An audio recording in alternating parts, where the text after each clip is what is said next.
Hello, friend. Carm Capriato here with Remarkable Results Radio's episode 479. Now, no need to discover that millennials have come of age. We know that. We've done a few episodes on millennials, and this episode helps you navigate their buying tendencies in the age of Amazon quick and fast. A membership where I pay one set amount a month, and then anytime I need oil changes, windshield wipers, bulbs, air filters, tire rotation, scanning for trouble codes, all that stuff included.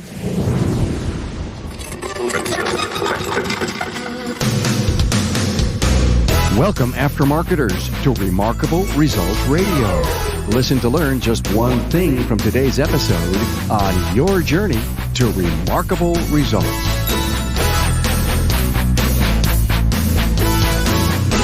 Remarkable Results Radio is so proud to partner with Napa Auto Care in the 2020 Napa Expo. Join Napa, including suppliers, industry experts, and your peers in Las Vegas, April 6th through 9th, 2020.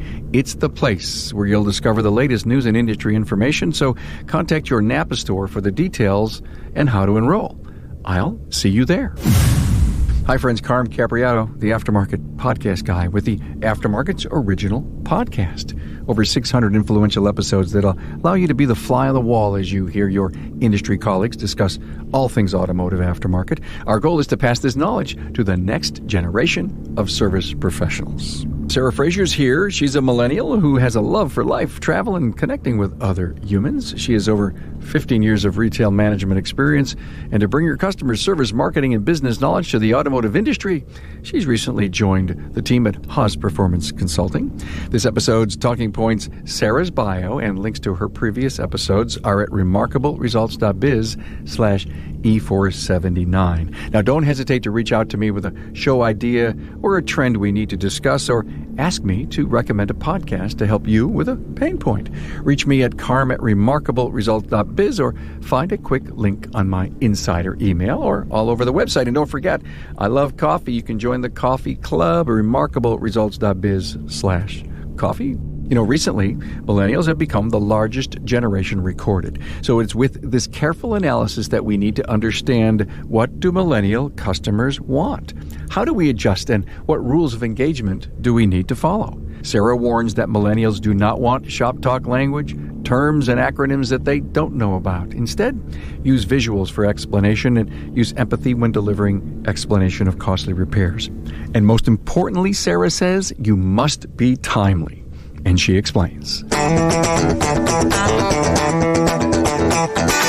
A warm welcome to Sara Fraser from Haas Performance Consulting. Hi, Sara. Hey, Carm. How are you? I'm terrific. Hey, welcome back again. I know you've been with me before. We've done a lot of great stuff together. And most recently, a live performance in Chicago. We were on a panel together. Glad to have you back. And of course, you were so outspoken about what millennial customers want from service professionals. And you and I both, I think, chatted and says, we got to do a podcast on this. Yeah, absolutely. It was just one of those things that sparked an idea. And I thought, why not do something where we can get all this information out there, from my perspective as a millennial and what I want from a repair shop. And I could tell in Chicago that you didn't say everything you wanted to say. And so now you have the platform right here. So our objective is to share with the audience a millennial's perspective on being a customer of a service professional shop.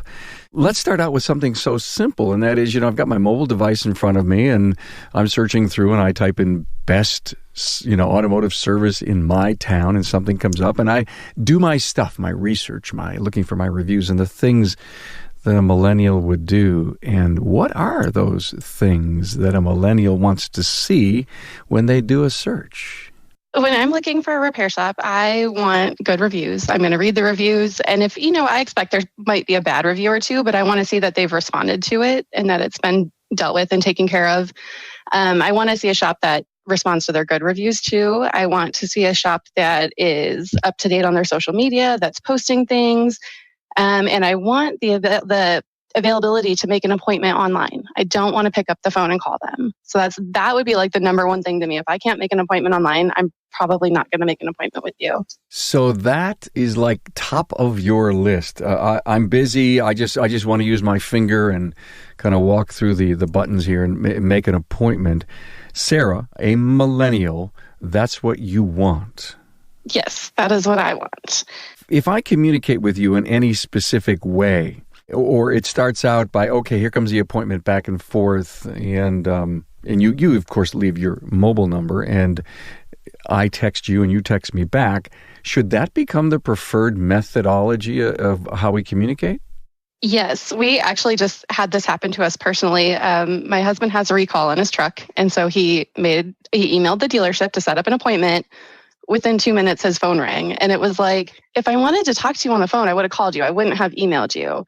So I really think that shops need to understand that how a customer reaches out to you is their preferred method of communication. So if I message you on Facebook or email you, or if it's through a text app, that's how I want to be responded to. If I wanted to talk on the phone, I would have picked up the phone 2 minutes ago and called you in the first place. And I do think that, yes, there are times where you do need to talk on the phone, but then they should respond in an email. Hey, can we call you? Here are some times that work for us. So then we're expecting that phone call. Okay. And you're expecting that phone call within a timeline or time frame, right, Sara? Yeah, like basically set an appointment for the phone call is how I would say it. You know, if I've called you initially and you call me back, that's totally fine. But if I've emailed you or texted you, that's how I want to be communicated back to. That's your preferred method. I think that's critical. And basically you're giving permission to someone to communicate back with you in that same style.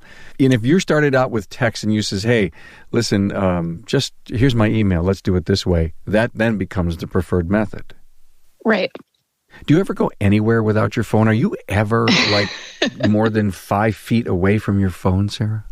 If I forget it, which doesn't happen often. No, it's pretty much always with me. I've actually tried making a habit lately of putting it into airplane mode before I go to sleep, just so it's not the first thing I do when I wake up in the morning is look at all the incoming stuff. But I think it's actually a trending thing with younger generations now to take like vacations from their phones and social media and try to, I have a friend that just disconnected her Facebook for the 4th time, and then in 2 weeks, she'll probably reconnect it again because you miss it. But I'm always with it. What does she say? Have you spoken to her? So how did you feel for those couple of weeks? Were you okay? Did you feel you missed anything? She just turned it off a couple days ago, so I'll have to check in with her again. But I think she did. That's why you put it back on then, because you kind of have that FOMO, that fear of missing out, like what's going on in the world. That's our source of news. That's our source of pretty much everything. So again, it can be overwhelming, especially. So my phone is my alarm clock. So when I wake up in the morning, it's the first thing I'm looking at. And now if I have not turned it into airplane mode the night before, I see all of my emails, all of my things that have, all of my work stuff comes right to my phone too. So it's kind of, for me, I've learned to check that part off so I can wake up and have a cup of coffee and then jump into work when I'm ready. You're realizing that the phone, your lifeline to the world, can really drag you down and make you inefficient and not get you focused on the things that you need to do. And I guess as a boomer, and you're a millennial, and I know your dad's a boomer, we look at the phone as a hell of a tool. You guys feel that that's really part of your life. Oh, absolutely. And that's how, we do everything. So when I say I want to make an appointment online, I can't tell you the last time I picked up a phone to make an appointment for anything, a hair appointment, a nail appointment. We do it all online. Everything's scheduled online. Even to do this today, I didn't pick up the phone and call you. I emailed you and we scheduled it online. I know, isn't it amazing? Yeah, I know. And I'm slowly learning that total process of how people want to communicate. And I'm an emailer, although texting is becoming really more prevalent and important. And of course, direct messages in Facebook are also happening well for me. And, I get it and I understand it. And I think it's so cool how we connect. But every once in a while, I forget my phone. Oh my God, I'm an island. Yeah, that's like a horrible feeling. For me too, I used to work at a store and our storage unit was upstairs and you'd have to take an elevator to go up there. And, you're not allowed to have your phone on you typically working in retail. This was years ago. But every time I would have to go to the storage unit, I would grab my phone because I'm like, I am not going in an elevator and not having my phone, what if I get stuck in there? And that's just like Yeah, I think I did say the word lifeline, didn't I? And that's what you just described. Okay. And you also said, hey, look, if you don't respond back to me in a certain amount of time, I'm not a happy camper and I'll just move on to the next one. And you really pissed me off, even though you may have been the first and the 5-star and everything like that. Will you remember that bad experience the next time? Probably, yeah. If I've emailed you and you didn't respond to me, or you took like 5 days to get back to me, yeah. Unacceptable. And I understand if I'm sending an email at 2:00 in the morning, I don't expect you to respond to it, within 2 hours. I expect, the next business day, by the end of the next business day, to have something. So, Sarah, subscription-based services are growing. As a millennial, are you doing that food and clothing thing? I am. I have probably at least 5 different subscriptions I belong to. Really? Yep. I have a food one where I have frozen food that comes in the mail like once a month. I have a workout clothing one, coffee one. Yeah. So it's just convenient, and especially for things that we want or need, we pay one price and then it shows up. And so that's something I actually would love to see in the automotive industry. I would really like to have a membership where I pay one set amount a month. And then anytime I need like oil changes, windshield wipers, bulbs, air filters, tire rotation, scanning for trouble codes, all that stuff included. So, I don't want to throw millennials under the bus, but we're not the best at budgeting. And so having that just set fee and knowing that anytime something comes up that we're covered for those certain things would be such a awesome service to have. Let's brainstorm that. I think it's a fabulous idea. And one, I think you're right, the millennials would be the probably most acceptance of it. How do we pull this off? What do we call it? How do we start? I've kind of looked into it because I was curious if this was a thing. And I found one shop, I want to say it was in Washington, that is doing this. And they had it set up for like a regular customer was one fee. And then they had it like a Uber or Lyft driver was another fee, like a little bit more expensive. And then they had like a corporate fleet one too. And I'm like, I want this where I live. Like, why is there no shop here doing this? So I think this is something that would be really cool to get more shops on board with. Well, there are shops doing that. I've done enough interviews over the last 4.5 years to have heard this type of story and service and process. However, here it goes, and I start putting my logic process mind together, and I'm starting to think, okay, I need a piece of software that would automatically bill your card every month. Probably not that difficult to get with the current, say, shop management systems, right? No, I wouldn't think so. I would think you'd be able to have like a membership website and have it. I don't know the full technical logistics of it, but I don't think it would be that complicated. Beautiful idea. Wonderful. No doubt it's probably being done. So I would love to reach out to the industry. Anyone who's listening that you're doing this, please write to, Sarah or myself, Carm at remarkableresults.biz. And Sarah, do you want to give out your email or not? Sure. It's sfraser0815@gmail.com. Perfect. We'd love to do some follow-up on this thing. Excellent. So as a millennial, and I know I have a millennial daughter, Sarah, I think same age as you. She loves to feel special when she goes shopping and has an experience. She always come back and say, well, Dad, I just felt like $1 million. I just came back from whatever she came back from. Critically important. And how does that work? How do we bring that to the repair business? Well, I think this subscription thing could be a big part of that because that makes me feel like I'm in on something, like I have an exclusive something, and if maybe part of that membership was because I do this monthly, now if I have a larger repair, I'm going to get a discount on it. Because you see me all the time, it creates an experience where I go get my nails done. Like, she is the girl to go to. I was just with a friend of mine the other day that was complaining, she had this horrible experience, her nails looked horrible, whatever. And I was like, no, you have to go see this girl at this place. Like, she will take care of you. She knows my name every time I come in, even though it's been 4 or 5 weeks. She asks me about, the last trip I went on. She remembers all those things. She does this, and, she creates that experience. Where I've had my nails done many places and, sometimes it's fine, it's satisfactory, but it's not something I'm going to go tell everybody about, where this place gives you that experience that you want to tell people about. That's what I want from a repair shop, is that I come in and they know who I am and they go above and beyond and they take care of me and they make me feel special. And, Now I'm going to, anytime somebody's like, oh, I have this going on with my car, I can be like, oh no, this is the place you need to go to. I have the best person. Hey, it's Carm here to tell you about the best shop management solution for your auto care center, Trax Enterprise. Now, since Napa introduced Trax in 1989, it's been the industry's leading shop management system out there.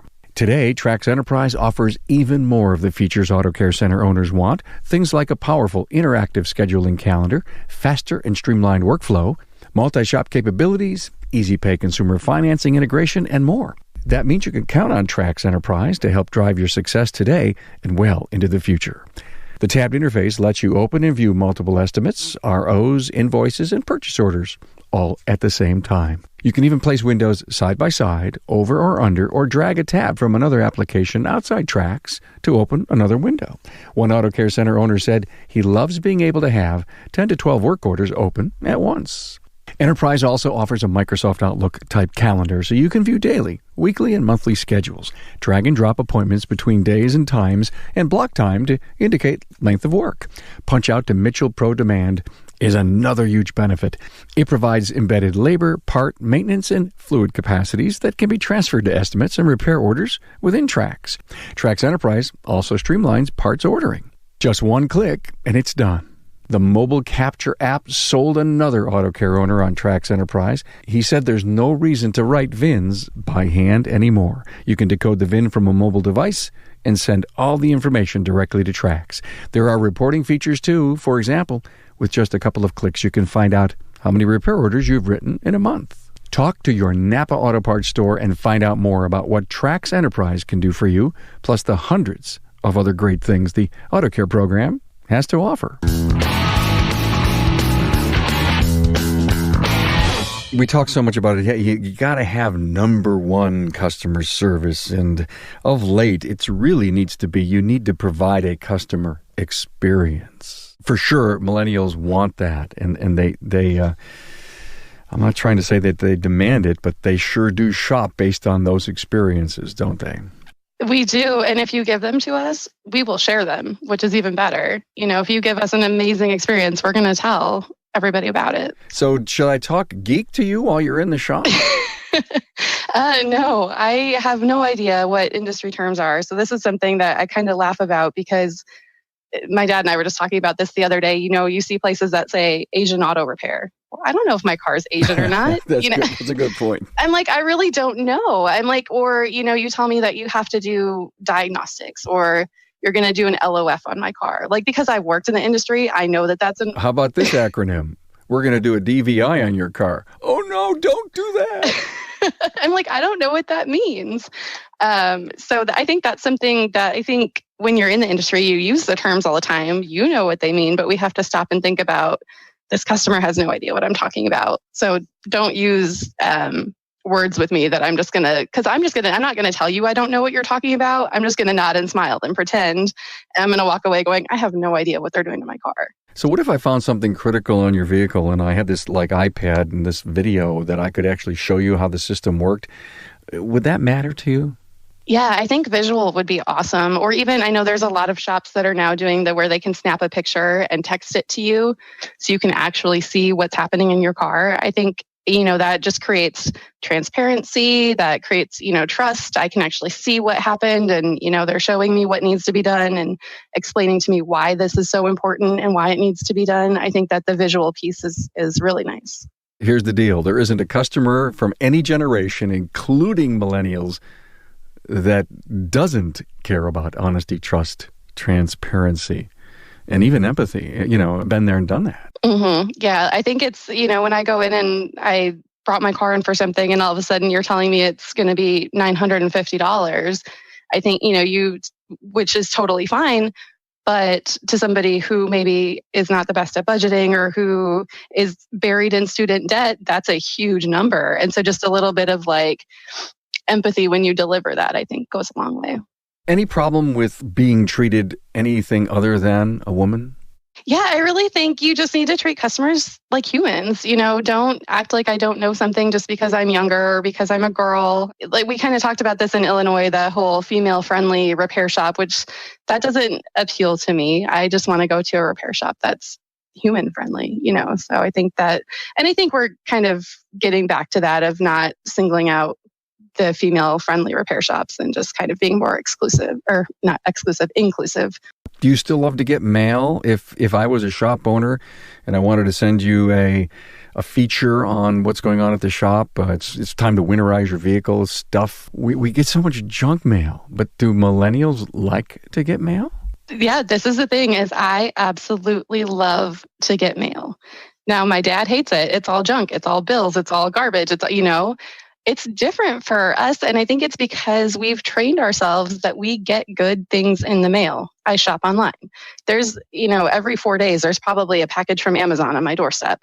Or, one of my subscriptions things has come in. Or only every 4 days? Well, come on. We're constantly getting packages that we want in the mail. Like, I love physical mail. Because your world otherwise has nothing you can touch. It's all just in the vapor, right? And that's where my junk is in my email. So I think for marketing, if a shop were to send me a coupon to my email, I would never see it because my repair shop has that email address that I give to every single other store that I shop at that I never go and look at. It's not my actual email. It's the email I have set up for all the junk I don't want. Maybe if I created a relationship with that shop and eventually someday trusted them and moved them into my regular email, knowing they're not going to send me junk every week about this, that, and the other thing. But that's where our junk mail goes, is our email. And so getting real physical mail I actually enjoy it. I like getting things in the mail. The only thing that I don't really like is the things that come across kind of as like a scheme, like the scratch off deals, or I've seen this a lot where you get this note or this postcard that's supposed to look handwritten, but it's been obviously like mass printed and it's not handwritten. So like that doesn't feel honest or transparent to me. There's so many come-ons that do things to make you want to open it. They sound official, IRS-ish, if you will, IRS-ish. I know. All right, great advice from a millennial. We tend in the automotive aftermarket to be open 5 days a week. And I wonder if that's convenient enough for millennials. For millennials, probably not so much. I think as we get into the younger generation, with Generation Z, maybe a little bit more, because a lot of them are starting to do the work from home or the work-life blend. But a lot of millennials are still in Monday to Friday, 9 to 5 jobs. For me personally, I work from home, so that doesn't affect me. But I think for a lot of people in my generation, having a Saturday or a Sunday availability, maybe if it was even just 2 Saturdays a month or 2 Sundays a month, and if maybe I was part of that subscription, that gave you access to being in on a Saturday or something like that. That's a cool idea. But because your life is orchestrated, am I saying the right word? That you know where you're going to be each and every moment of the day, and you've got to figure out how to get maintenance and or repair figured into your life. And the Saturday and the Sunday thing, or even later hours, if I could drop it off at 5 and pick it up at 7 for, an oil change or something simple. So what if you drop the car off and I had a lockbox with a key for a loaner? Would that work for you? For me personally, and I think this could probably go for a lot of millennials, is we tend to have a lot of anxiety. And for me, driving somebody else's car gives me so much anxiety. I don't even like to drive my own car most of the time, but yeah. So I would not want a loaner car. I would prefer that you credit my bill for the amount of my Uber or my Lyft, or pay for the Uber, or arrange a shuttle or something like that. I got it. So Uber, Lyft, anxiety. I don't want to put out my couch and go into a deep dive on that. But you just brought up something so interesting. Okay, I'm learning. Should I be community oriented? Should I be, a recycler? Would you want to know that about my kind of shop as a millennial? Absolutely. That's huge to us. We want to do business with people that are involved and doing good things that make us feel good, and that are part of the community, or that are, donating to things that we're interested in, or something charitable, something good. Knowing that you're an eco-friendly shop goes a long way. I just want to touch back on the anxiety piece. Going back to the very beginning, I think that's a big part of why we don't want to pick up the phone and call a shop in the first place. Oh, breaking the code here. I love this. Go ahead. Yeah, there's that anxiety. And a big part of it is I don't want to be asked a bunch of questions that I don't know the answers to. And, I know my year, make, and model of my car, but I don't know how many miles are on it. I don't know the last 6 of the VIN. I don't know that. And I don't know what they're going to ask me. And so that creates this whole, I don't want to pick up the phone and call them because I don't know what to expect once I call them. So if you got a text with that information, you would be able to go and find it and not sound like I wasn't in total control over the phone. The anxiety of not knowing. Another thing too, I think with websites and social media is it's so nice to have something that gives you visual images of what to expect when you get there. This is what the waiting room looks like. This is what, where you're going to check in, what it looks like, pictures of the staff. So you know exactly, oh, that's Mark. That's who I talked to on the phone. That's who I'm going to go see today. You know exactly who you're looking for. You know what, I think that's huge for us to know in advance what we're getting into. So websites on your smart device, they've got to come up pretty quick. They have to pull you in, obviously, if you're looking for a shop for the first time. But now that you've got yourself a shop, do you ever go back to the websites, or are you pretty much done with that and now you live in a world of texting? I like the shops that have apps, because then you have the app on your phone.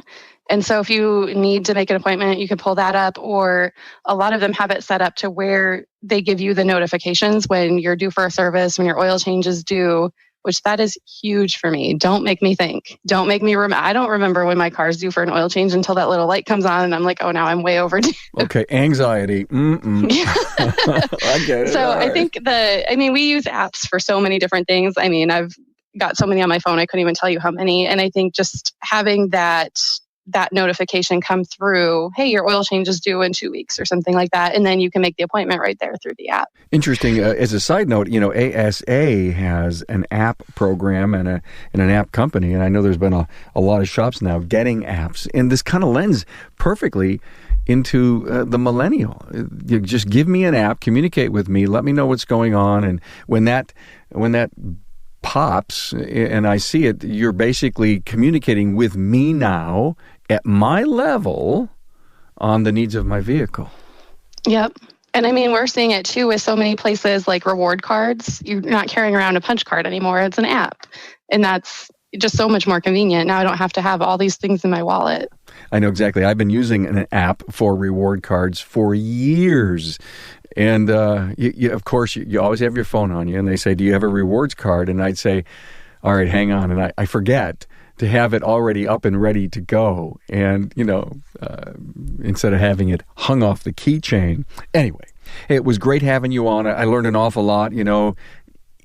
If it's texting, then keep texting me. If, don't over speak to me in geek language, be convenient for me, send me some emails, and give me a great experience. Thank you, Sarah. Appreciate that. Sara Fraser from Haas Performance Consulting, and our walk down expectations of a millennial customer for the service professional. Thanks.